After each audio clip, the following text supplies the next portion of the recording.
Assalamualaikum warahmatullahi wabarakatuh dan salam sejahtera. Hari ini saya nak kongsikan berkenaan dengan G Suite for Education. Apa itu G Suite for Education dan apa beza dengan Gmail biasa.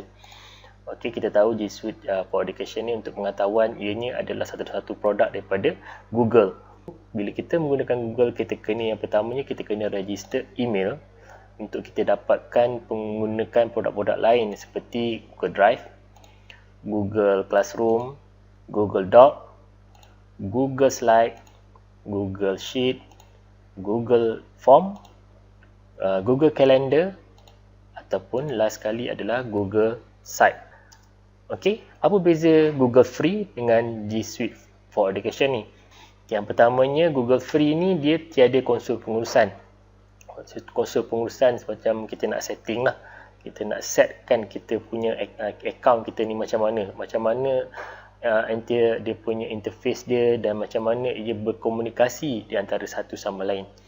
Yang keduanya, dia tiada kumpulan pengguna. Kita tak boleh setkan kumpulan pengguna yang tertentu menggunakan Google secara percuma ni.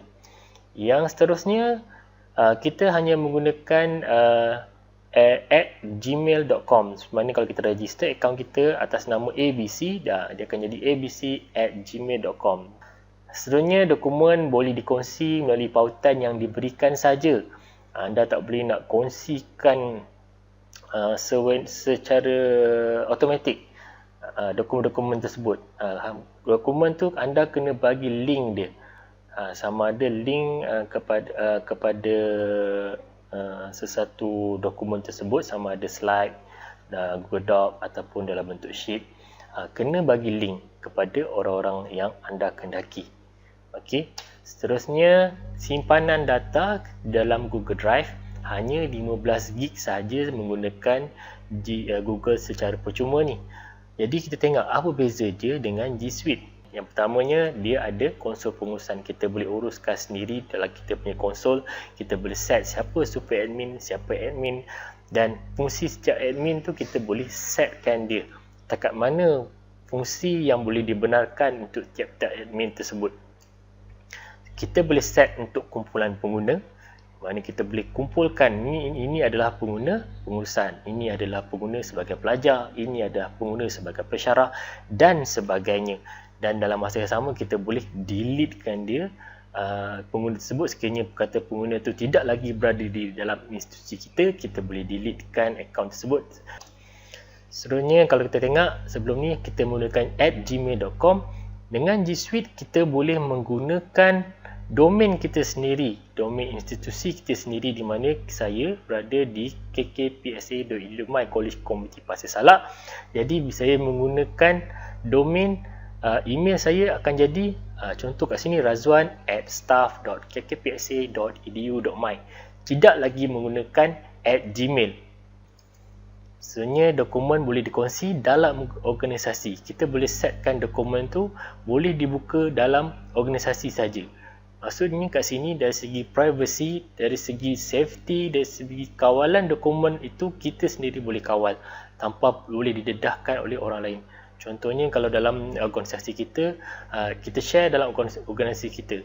Tapi orang dalam organisasi kita kemungkinan tershare link ataupun dokumen tersebut di luar.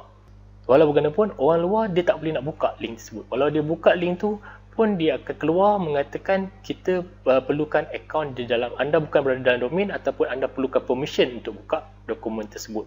Dan yang paling menariknya adalah simpanan data anda ada adalah tiada had. Berbanding Gmail biasa hanya 15 GB, tapi untuk G Suite anda akan dapat simpanan data secara cloud tanpa had ataupun unlimited.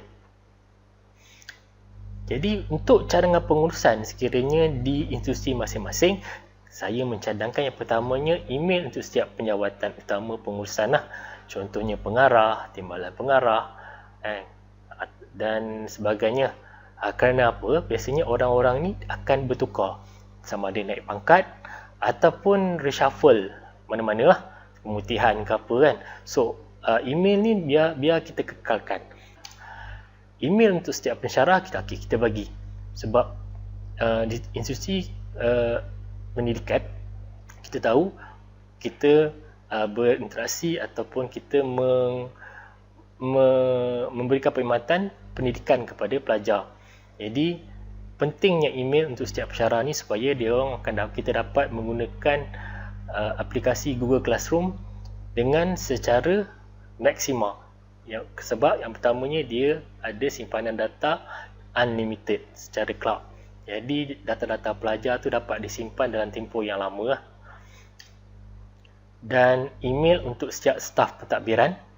Staf pentadbiran pun sama, mungkin ada bertukar ke apa, ataupun kita kekalkan nama dia. Bergantunglah kepada institusi masing-masing, budi bicara institusi masing-masing dan cara institusi masing-masing. Sebenarnya email untuk setiap pelajar. Seperti mana kita tahu, pelajar sebenarnya dia orang pun ada juga email dia sendiri kan. Sebab bila kita register atau kita gunakan phone, kita kena masukkan email. Email Gmail ke Yahoo ke whatsoever lah. Jadi email untuk setiap pelajar ni, bila kita dapat kontrol dia, jadi bila pelajar ni berpindah, so kita boleh deletekan dia. Ataupun bila pelajar ni kata, alah cik, lupalah password cik, so kita boleh resetkan password untuk pelajar. Kan mudah kan, sebab kita sendiri yang kontrol akaun kita. Itu adalah antara cadangan penggunaan. Sekiranya anda ada idea yang lebih, boleh gunakan lagi dan boleh berkongsi bersama. Okey, itu saja. Terima kasih kerana meluangkan masa anda. Assalamualaikum dan selamat sejahtera.